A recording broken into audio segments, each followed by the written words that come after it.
Hello everyone, welcome back to my channel. আমি সুজয় রায়। আজকে এই ভিডিওতে আমরা প্যাটার্ন সম্পর্কে জানবো। পাইথনে কিভাবে প্যাটার্ন প্রিন্ট করতে হয় সেটা সম্পর্কে জানবো। এই ভিডিওগুলো দেখার পূর্বে অবশ্যই আগের ভিডিওগুলো দেখে রাখবেন। আমি ভিডিওগুলো সিকোয়েন্স মেনটেন করে বানাই, সো সিকোয়েন্সটা বজায় রাখার ট্রাই করবেন, তাহলে আপনাদেরই সুবিধা। তো চলুন শুরু করা যাক। Pattern in Python print the following pattern. এখানে একটা প্যাটার্ন দেওয়া আছে, যেটা রাইট অ্যাঙ্গেল ট্রায়াঙ্গেল, অর্থাৎ এখানে ডান পাশে একটা ট্রায়াঙ্গেল তৈরি হচ্ছে। এখানে যদি খেয়াল করি ওয়ানের পর 1 2, এখানে কিন্তু একটা ট্রায়াঙ্গেল তৈরি হচ্ছে। পুরোটা একটা ট্রায়াঙ্গেল, রাইট অ্যাঙ্গেল ট্রায়াঙ্গেল। এখন এই ট্রায়াঙ্গেলটাকে কিভাবে প্রিন্ট করে সেটা আমরা দেখবো প্র্যাকটিক্যালি। প্রথমে আমরা এন নামে একটা ভেরিয়েবল নিয়ে নেব, যেখানে আমরা ইন্টিজার ইনপুট নেব।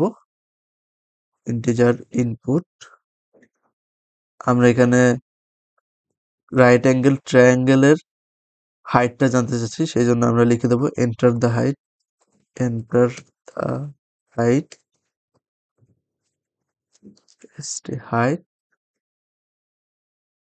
and then একটা কোলন দেবো, তারপর স্পেস, দেন একটা ফর লুপ চালাবো। For I in range of 1 থেকে n প্লাস 1 পর্যন্ত। কি করছি একটু পরেই বোঝাচ্ছি আমি। For j in range of 1 to I plus 1, তারপর প্রিন্ট করব print j, end line equals to তো, and then এই ফর লুপের বাইরে এসে একটা ফাঁকা লাইন প্রিন্ট করব। ফাঁকা লাইন প্রিন্ট করবো কিভাবে? একটা প্রিন্ট ফাংশন ইউজ করবো, just print parenthesis add to কি আমাদের কোড। এই কোডের মাধ্যমে আমরা রাইট অ্যাঙ্গেল ট্রায়াঙ্গেলটা বের করতে পারবো। সো আমরা রান করে দেখছি কারেন্ট ফাইলে রেখে। এন্টার দ্য হাইট আমরা 4 দিচ্ছি, 4 পর্যন্ত যাবে। ইয়েস, এই যে দেখাচ্ছে রাইট অ্যাঙ্গেল ট্রায়াঙ্গেল। দেখুন একটা ট্রায়াঙ্গেল তৈরি হচ্ছে এখান থেকে। সো এখন জিনিসটা বুঝে নেই। সো এখন জিনিসটা বোঝার চেষ্টা করি। প্রথমে আমরা কি নিয়েছি? এই হাইটটা নিয়েছি, যে কত পর্যন্ত যাবে। এই যেমন এক এক লাইন, 2 লাইন, 3 লাইন, 4 লাইন, এখানে 4 লাইন পর্যন্ত গেছে। 4 লাইন পর্যন্ত গেছে এবং 4 পর্যন্ত প্রিন্ট করেছে। সেটা আমরা প্রথমে ইউজার কাছ থেকে নিয়ে নেবো এন ইনপুটের মাধ্যমে। তো নিয়ে নিলাম। এখন এখানে কি হচ্ছে? এখানে একটা রেঞ্জ দিচ্ছি, রেঞ্জ ফাংশন ইউজ করছি। রেঞ্জ ফাংশন ইউজ করে আমরা একটা রেঞ্জ দিচ্ছি, যেখানে 1 থেকে শুরু করে আমরা n+1 পর্যন্ত যাব। যেহেতু এখানে 4 দিয়েছি, সেটা আমরা 4+1 দেব। এখানে 4+1 5। এখানে চেক করতে হবে 1 কি n+1 এর চেয়ে ছোট কিনা। আমরা এখানে চেক করছি i এর ইনিশিয়াল ভ্যালু যেহেতু 1, সে যেহেতু 1 সেহেতু আমরা এখানে 1 দিয়ে দিচ্ছি। 1 লেস দেন 5 কিনা। হ্যাঁ, লেস দেন 5। তাহলে এটা আবার যাবে সেকেন্ড লাইনে। সেকেন্ড লাইনে গিয়ে এটা কমেন্টের মাধ্যমে বোঝাচ্ছি, জে এর ইনিশিয়াল জে এর ইনিশিয়াল ভ্যালুটা দেখবে। জে এর ইনিশিয়াল ভ্যালু কত?